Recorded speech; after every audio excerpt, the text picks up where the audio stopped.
miss me? So Murder Drones Episode 5 is coming out on June 9th. So it looks like it might release before the merch I ordered when both episodes 3 and 4 dropped will finally get here. As of now, there's only 2 teasers and a video that's been released, and the video is the main reason why I'm making this video, so chances are there will be a part 2 to this when more teasers drop later on that I'll compile and talk about, but as for now, there's only 3 things to talk about in today's video. So, from what we have, it looks like the episode is going to be centered around the mansion on Earth, and so we'll probably get some insight into N and V's backstories, and probably Jay and Tessa's as well. And it's probably also going to shine some more light on the 4th drone introduced in episode 2's intro, and maybe we'll even get some answers to the questions surrounding Sin and the Absolute Solver. I don't know, especially about that last part, I don't know, but I kind of want to talk about it, so here we go. So, just like how Episode 4 had Cabin Fever 13-13-30-71, Episode 5 also has a video teaser titled Did You Miss Me? And of course, I want to focus on that first. First off, the thumbnail kind of suggests that the 4th drone introduced in Episode 2 might be one of the main characters, since she's present in the thumbnail alongside J and N instead of V, who you'd expect with the trio N, V, and J. So, maybe Jay and this character will be the protagonists of the episode alongside N. Now, I said I thought Jay was going to make a return in episode 4, which didn't happen, along with pretty much everything else I said in that video, so already my predictions are off to a bad start. But I'm going to go ahead and say that I think this 4th drone is going to at least play a part in the episode, but I'm kind of leaning towards I think she might just be one of the main characters, since not only is she present in the thumbnail instead of V, which, like I said, is who you would expect, but it also looks like the episode is going to have a large focus on the past in this mansion, which is where this character was introduced. Also, it feels like they've been kinda hyping up this character for a while now. It was her first appearance in episode 2's intro, which quickly cuts away after showing her face and N's reaction to her. Then in episode 4, N touches this tape and sees these quick flashes, the first one appearing to be the same drone as in episode 2. I feel like with her quick appearances like this, kind of teasing her character it seems, as well as N's memory fragments, I guess you could call them, having her present in them both times, I feel like in an episode set where she was first introduced, it only makes sense that after all that, she would at least appear in the episode, and maybe have some dialogue, or something, you know? Move it, moron. Hi, Tessa. Oh, no. Another one?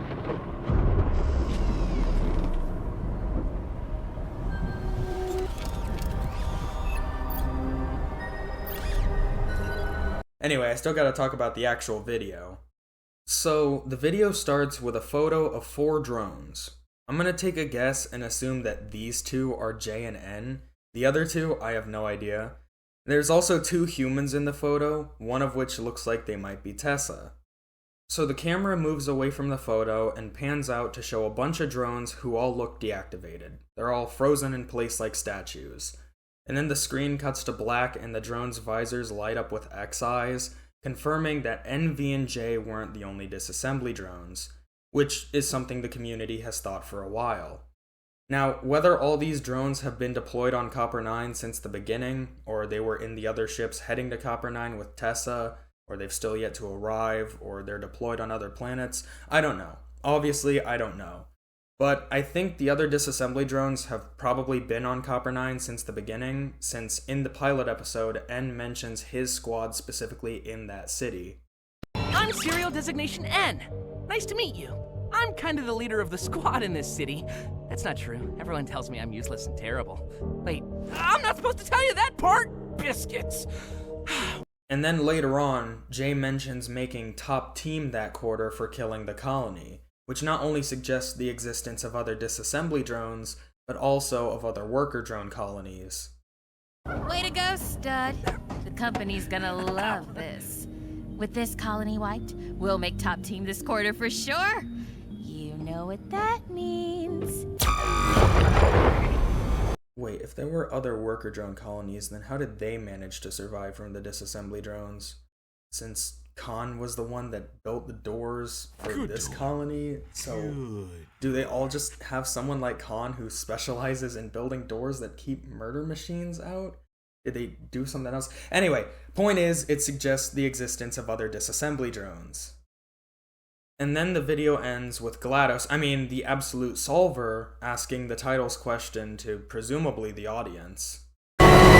Did you miss me? Now, based on the broken wine glass surrounding the photo, and the poses the drones have been left in, it's probably safe to conclude that whatever caused this hit suddenly and without warning. Like they were struck with an EMP or something that left them like statues.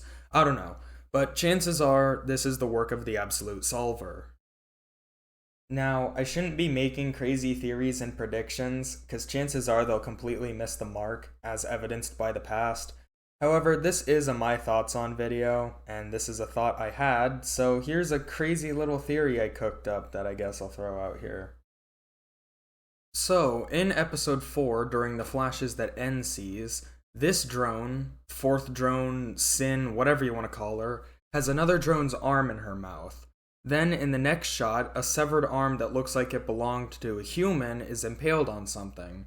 And now we have this. All these drones frozen in place, and then X's appear in their visors. Now, chances are, like I said, this is the Absolute Solver's doing.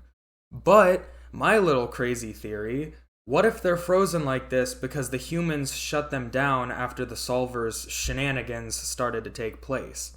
Like, drones like this one were starting to kill other drones and people, and as a result, the unaffected drones were shut down to prevent them from turning.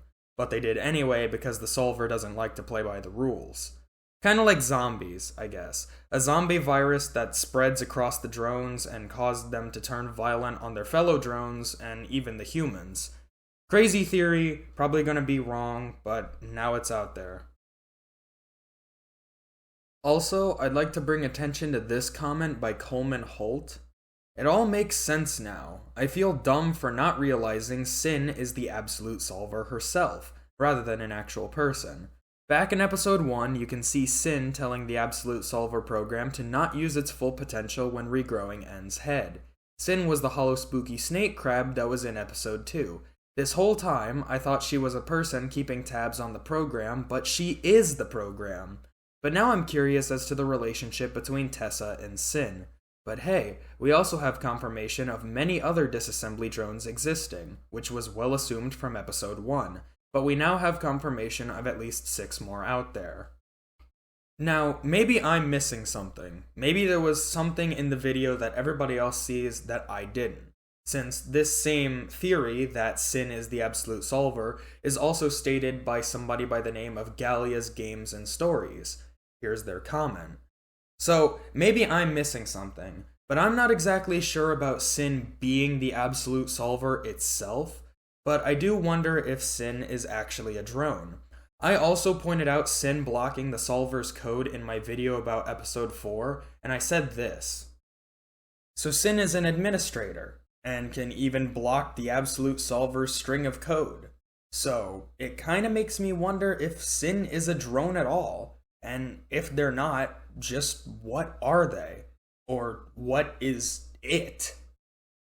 Like, I'm not sure that something powerful enough to block the Absolute Solver and all of its supernatural shenanigans from executing would be a living being, especially not a drone, which has been shown to be easily manipulated by the Solver, both physically and mentally, I guess.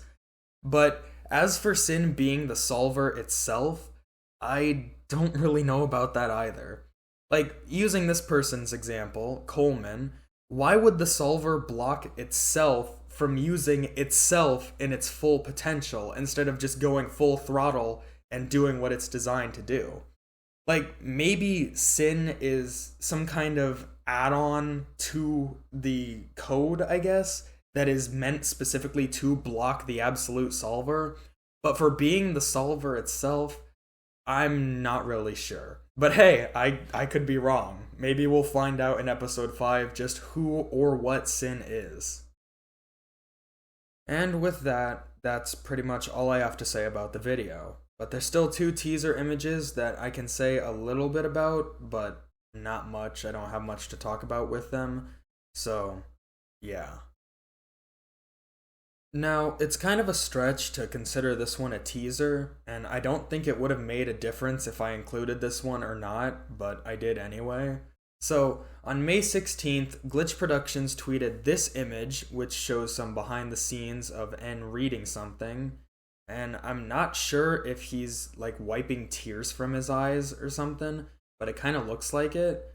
But aside from that, there's literally nothing in this image, which is why I didn't know if I should even include it or not, but I did anyway.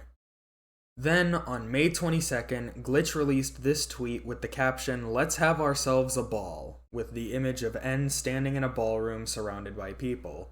And the image itself says Elliott Manor Celebration Gala. Now, there isn't really much in this image, like secretive. There's nothing I really picked up on.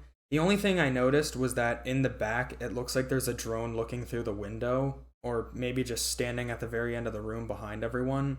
Maybe that drone is the 4th drone. I don't know. Also, people in the comments are pointing out the similarity of this image to the one in The Shining, and how it's probably a reference. So maybe just like how episode 4 had some references to Friday the 13th, episode 5 is gonna have some references to The Shining. How wonderful.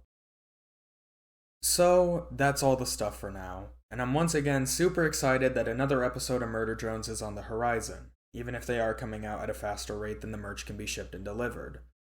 So, I'm really interested to see what happens when this episode drops in particular, since it looks like it has such a large focus on the past, if not the entire episode is going to be set in the past, and so it's probably going to be a lot more lore related than the other 4, and if it's anything like episode 4, it's going to throw in some absolutely crazy stuff that's going to defy expectations and completely throw me for a loop. I'm super excited. So, like I said, I'm probably going to make a part 2 to this, because I'm sure more teasers will be dropping over the next 2 weeks. So if you like hearing me ramble about murder drones, then stay tuned.